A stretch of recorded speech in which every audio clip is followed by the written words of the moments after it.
তো আমরা দ্বিতীয় দিনের জন্য বাসা খুঁজতে বের হলাম, কারণ প্রথম দিন আমরা বাসা খুঁজতে পারিনি। আর আজকে আমি জিমরে সাথে নিয়ে আসিনি, কারণ ও প্রথম দিন বাসা খুঁজতে খুঁজতে একদম অসুস্থ হয়ে গেছে, যার কারণে আমার সাথে আজকে আছে আমাদের লালুদা ওরফে রায়হান মিয়া।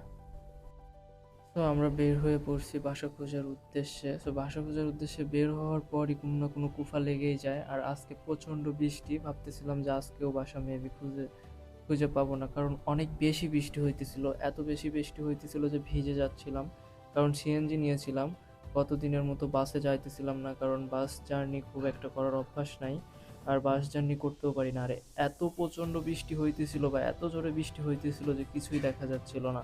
এদিকে আমরা সিএনজি থেকে নেমে রিক্সায় উঠি। রিক্সাওয়ালা মামা দেখেন কত সুন্দর একটা হেলমেট পরছে বৃষ্টি থেকে বাঁচার জন্য। আর আমরাও বৃষ্টি থেকে বাঁচার জন্য কাগজ গায়ে দিছি, অর্থাৎ কাগজ উপরে মামা দিয়ে দিছে যেন বৃষ্টিতে না ভিজি। তারপরেও যা ভেজার তা তো ভিজেই গেছি।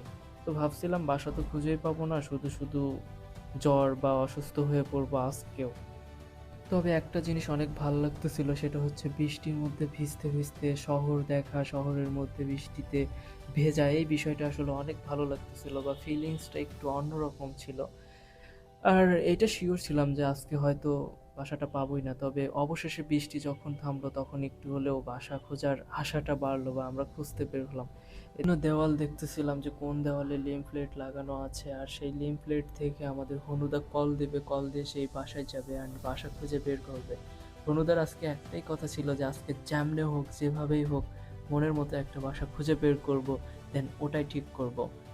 তো এর কারণে ও বিভিন্ন জায়গা থেকে নাম্বার নিয়ে কল দিতেছিল, কারণ এতগুলো নাম্বারে কল দিতেছিল সেটা বলার বাইরে, যেগুলো আমি দেখাতে পারিনি বা দেখাতে পারতেছিলাম না, কারণ বৃষ্টি হইতেছিল।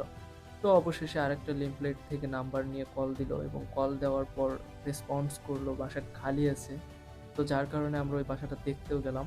আর বাসাটা দেখেও অনেক পছন্দ হইতেছিল। দেখেন আপনারাও, অনেক মানসম্মত ছিল বা ভালো ছিল। তো বাসাটা দেখার পর পছন্দ হইলো, দেন চিন্তা করলাম যে এই বাসায় উঠবো। এবং অবশেষে কথা বললাম বাসা মালিকের সাথে, বা সব কিছু কি টার্মস অ্যান্ড কন্ডিশন থাকে বা কি নিয়ম রুলস থাকে, আসলে একটা বাসায় উঠলে অনেক নিয়ম রুলস থাকে, এবং ঠিক করলাম অবশেষে। তো অনেক কষ্টের পর খুঁজে পাইছি, যেগুলো আসলে দেখানো সম্ভব হয়নি।